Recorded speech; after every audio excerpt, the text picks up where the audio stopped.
So if you were to bring the black share of wealth at least to the black share of the population, it would require an additional at least $10 trillion. But if we were paid those unskilled wages at a 6% interest rate, we would have $6.2 quadrillion that we would be owed today. Reparations is the key. The story have black folks come and talk about what kind of hell they live and have people have to listen. Reparations will set us free.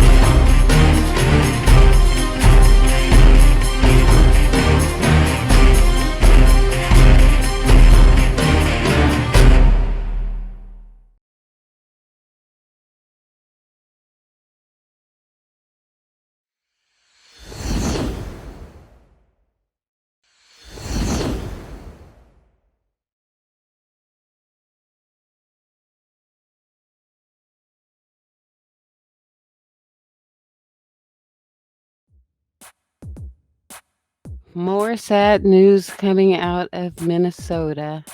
No-knock warrant in Minnesota under scrutiny after fatal police shooting. Locke was shot during a police raid last week. And this is posted on February the 7th, which was yesterday. A Minneapolis City Council committee held a hearing on no-knock warrants Monday afternoon following the death of Amir Locke, who was fatally shot in an apartment by Minneapolis police officers on Wednesday during the execution of a no-knock warrant. Body camera footage released Thursday shows officers executing a no-knock warrant before coming across 22-year-old Locke, who had been sleeping under a blanket on the couch in an apartment that the warrant was issued for. He was seen holding a gun as he begins to sit up, still covered with the blanket, before he is shot less than 10 seconds after officers entered the room. Morin cited a New York Times investigation that found at least 81 civilians and 13 law enforcement officers have died in no-knock and quick-knock raids between 2010 and 2016 in the U.S., and many more have been seriously injured.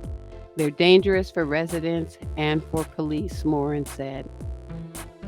And we've got a quick video so you can see for yourself exactly what transpired. And just warning for those who haven't seen it yet, it's disturbing. So if you have kids around, just heads up.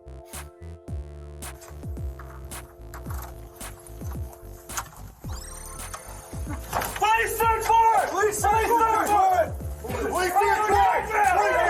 Hands! Get on the ground! Get on the fucking ground! Disturbing indeed. I'll shame, man, to that, brother. Rest in peace. Rest in power, young man. 22 years old, gone too soon. Man arrested in connection to Michael K. Williams' death has criminal past. One of the 4 men arrested for allegedly selling drugs that contained fentanyl-laced heroin to Michael K. Williams has a criminal past and was taken into custody twice related to drug and weapon charges. This week, Irvin Cartagena was detained in Puerto Rico, while Hector Robles, 57, and Luis Cruz, 56, and Carlos Masi, 70, were arrested in New York City. Cartagena, also known as Green Eyes, was captured on surveillance video allegedly handling the drugs to Williams in exchange for a wad of cash outside of their apartment in Williamsburg on September 5th, 2021. The camera also spotted 3 of his associates standing around him during the alleged transaction. Tragic, yes. Ashe to Michael K. Ashe. T-Pain says, stop celebrating BHM. That stands acronym for Black History Month. We're just part of history. T-Pain is not here for folks celebrating Black History Month. Instead, he says Black people should always be recognized in history, and the rash of HBCU bomb threats prove the nation's still too divided. He says the only way these things will stop is if we, black people, make our own SHIT. Adding the fact that just because it's an HBU doesn't mean it's owned by black folks. As far as the kids at the school, Payne says, stay strong. And for everyone else, the rapper says we should stop celebrating BHM completely. He says he doesn't think we should just have 1 month of Black history. Instead, he says we want to be part of history, not just 1 month of it. Payne added that often heard complaint about February being chosen for BHM, and it's not even a leap year this time around. That Well, makes for no one, sense. yeah, and I don't know who this we he keeps referring to is because, Black History Month is for Black American History Month, and he's not even an Yeah, I was gonna American. say if he's a descendant, but I don't know. According to your research, he allegedly might not be. Yes, allegedly he Okay. might not be a descendant, so he has no even grounds to speak on this as far as I'm concerned. And we will continue to celebrate Black History Month, which we are doing right now, and will continue to do for the duration of February. Yeah, absolutely. Nazi flags at the truckers' protests. On January 30th, thousands have descended on Parliament Hill to protest public health measures. A small minority are shamefully using Nazi symbols, the Confederate flag, and misappropriating the Star of David to advance their political objectives. In response, Shimon Kofler-Fogel, CEO of the Center for Israel and Jewish Affairs, CIJA, issued the following statement 24 hours after International Holocaust Remembrance Day and on the National Day of Remembrance of the Quebec City Mosque attack and action against Islamophobia, there are Nazi flags being flown in public in Canada on Parliament Hill. This should be horrifying to all Canadians. With few exceptions, these troubling occurrences have escaped the attention of mainstream media, added Andre Friedman, CEO of the Jewish Federation of Ottawa. So, continuing with the truckers' protest, GoFundMe Scuttles campaign for trucker convoy stops release of $10 million in donations. GoFundMe broke ties with convoy protesters late on Friday, citing the promotion of violence and harassment on the streets of Ottawa. The announcement scuttles one of the crowdfunding company's biggest fundraising campaigns and blocks the release of nearly $10 million in donations. The decision deprives demonstrators in the country's capital financing. Organizers have said they hope the funds could keep protests in place for months in a bid to force government officials to retreat from vaccination mandates and other pandemic measures. The organizers had said they wanted to use the millions of dollars in donations to provide fuel, food, and lodging for truckers and others who are setting up encampments and blocking city streets. Earlier this week, GoFundMe announced it had placed the $10 million in raised funds under review. On Friday, the California company released a statement saying it would end the campaign. Donors who apply for refunds within the next 2 weeks could get their money back, GoFundMe said, adding that any left over will be given to charities. I think that they've resolved that issue after some pushback and decided to release the funds to the proper recipients. And I just did some research on T-Pain. I started thinking, and I actually had him confused with Akon. It does look like T-Pain is an American rapper, which makes his statements even more ridiculous. Yeah, that's why, fam, we always say allegedly until we can confirm, family. So Yeah, so it looks like Yeah. he is an American rapper. mm, All right. Sacramento, right here, our own little hometown, Umoya. Sacramento's own guaranteed basic income program passed the 6-month mark. I didn't even know we had a basic income program, didn't know that either. but I digress. Lisa Baker, mom of 5, said the direct investment program has allowed her to catch up on bills and start thinking about savings. Sacramento has its own guaranteed income program experiment, which has been underway since June 2021. It's called DIPS, which stands for Direct Investment Program in Sacramento. One of the recipients, Lisa Barker, regularly puts food out on a table outside next to her apartment to help those in need. She says she does it because she's been where they are. Now her household is one of the 100 in Sacramento County receiving $300 a month, facilitated by the United Way of California Capital Region. Cameron Collins is the Social Justice Investments Manager for United Way, California Capital Region. He explained where the money goes. Most of the data we have on programs like this shows people spend the money on things you would think: rent, utilities, childcare, and those are 90% of the participants cited, what 90% of our participants cited as their number one cost, said Collins. It might feel radical. We're not used to dignifying people by just trusting them to spend money the way they should be treated. We're used to this country considering poverty a personal failure, and it's not. It's a systemic one, said Collins. He said it's a program that truly has no strings attached. Well, that's wonderful. I know even Mark Zuckerberg, at one point, if I'm correct, said that he recommended a universal, income program too, as well. Yeah, I mean, a universal program is all fine and dandy. But in addition to that, our Mayor Darrell Steinberg out here in Sacramento has made commitments on reparations that I have seen no movement on. So, in addition to this universal basic income, they need to get some kind of reparations program in place as well. Yep. Danny Newton tearfully apologizes for benefiting from colorism.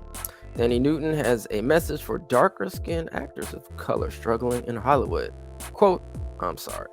The Westworld star gave the tearful apology while promoting her latest film, God's Country, which recently premiered at Sundance. In the film, Newton says Sandra, a grieving professor who finds two white hunters on her property. "My internalized prejudice was stopping me from feeling like I could play this role when it's precisely that prejudice that I've received," she said to the Associated Press. "Doesn't matter that it's from African American women more than anyone else. Doesn't matter. I received prejudice. Anyone who received oppression and prejudice feels this character. I wanted so desperately to apologize every day to darker skinned actresses." She continued, choking back tears to say, "I'm sorry, I'm the one chosen. My mama looks like you," she said, referring to her mother, Nyasha Newton, a princess from the Shona tribe in Zimbabwe. "It's been very painful to have women like my mom feel like I'm not representing them, that I'm taking from them, taking them in, taking their work, taking their truth." Wow, Dandy Newton will take your man, I guess. Wow. All right. In other news, Black Lives Matter activist jailed for 6 years for trying to register to vote after authorities told her she could.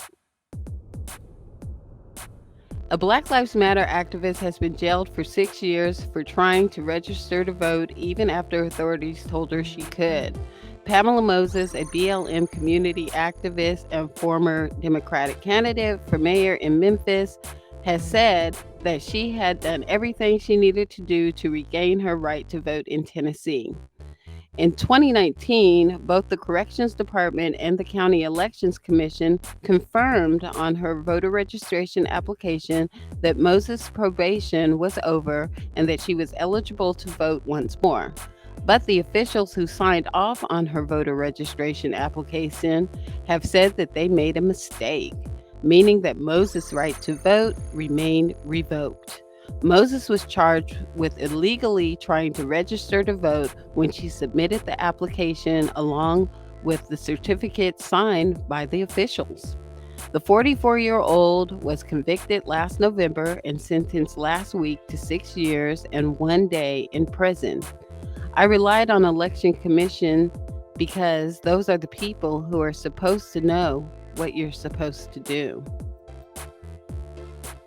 Wow. Still going on.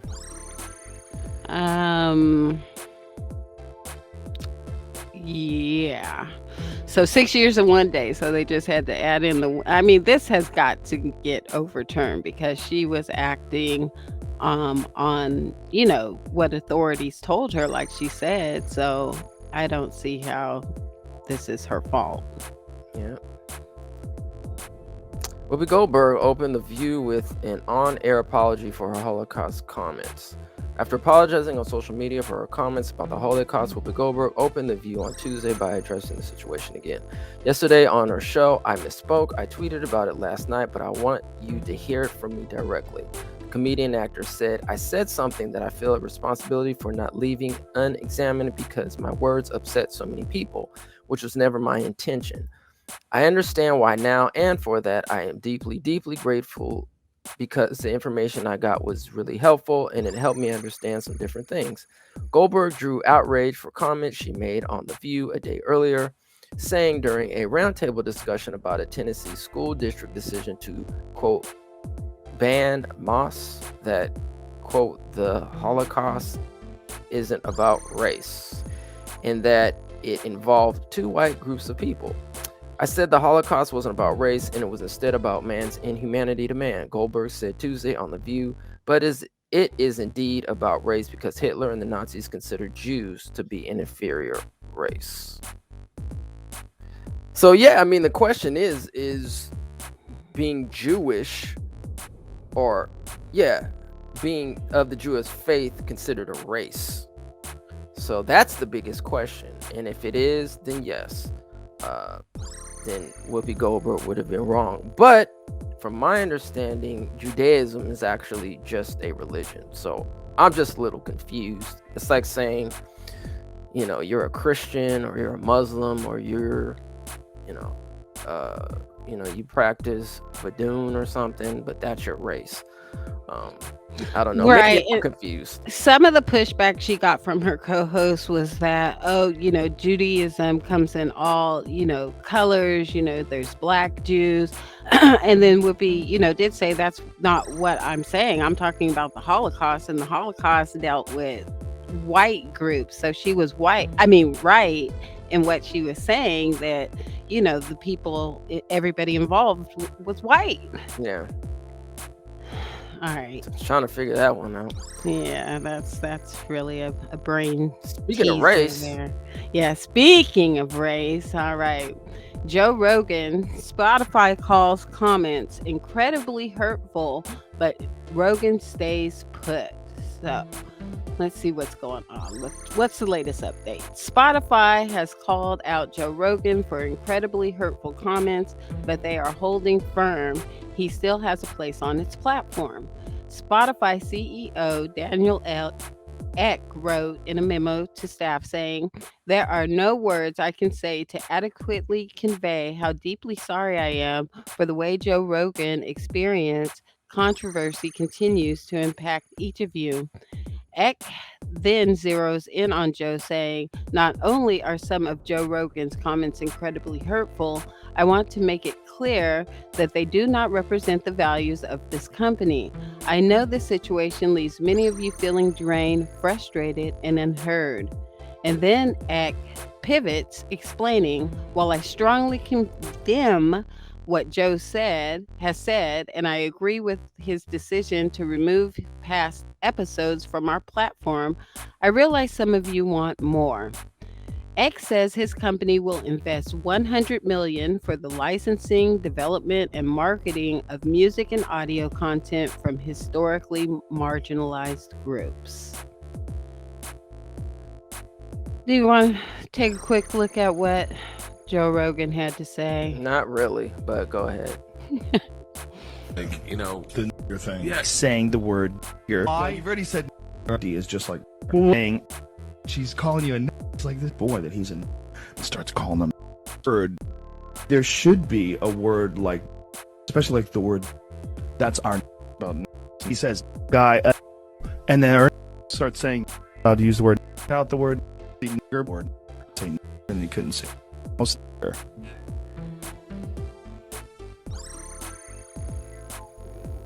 Wow, they even slowed it down.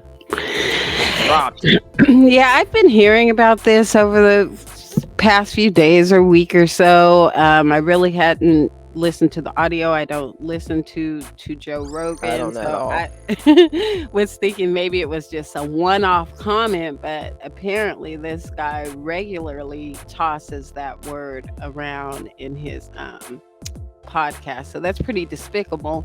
But then also we've got the CEO Eck here saying that they're going to give $100 million to marginalized groups. How does that word that we're talking about impact marginalized groups at all? It needs to go straight to black people. Exactly. So after we finish this show, we should probably try to get them on the phone and let them know ETM Media, if they really want to It needs to go to black businesses, black people, Black American businesses. Yes. Yeah, like, come on, man. It's ridiculous. Man. Well, okay, I was going to say speaking of ridiculous, but I'll be nice. Speaking of ridiculous, here we are. Biden administration to fund programs that hand out crack pipes to prevent infection and promote racial equality. I don't even feel like reading this, but let's go through the motions. The $30 million grant program will distribute funds to nonprofits and local governments to make drug use safer and advance racial equity. Included in the grant is money to purchase safe smoking kits supplies. A spokesperson for HHS said included in these kits could be pipes for users to smoke substances like crack cocaine and crystal methamphetamine. HHS said that the kits will serve to limit the risk of infection. Typically, users smoke out of glass pipes, which can lead to cuts and sores that become infected. Handing out pipes is almost intended to prompt users to smoke rather than inject themselves with some substances like meth, as injection is far riskier. It is against the law to sell or distribute drug paraphernalia, including such pipes, unless authorized by state, local, or federal law. All right. So in the headline, we're talking about racial equity. And then as we go through the bulleted talking points, we're talking about methamphetamine and meth. That ain't got nothing to do with black people for sure. And I don't know how this, advances racial equity. Do you? Nope. Okay, well, that's in the news.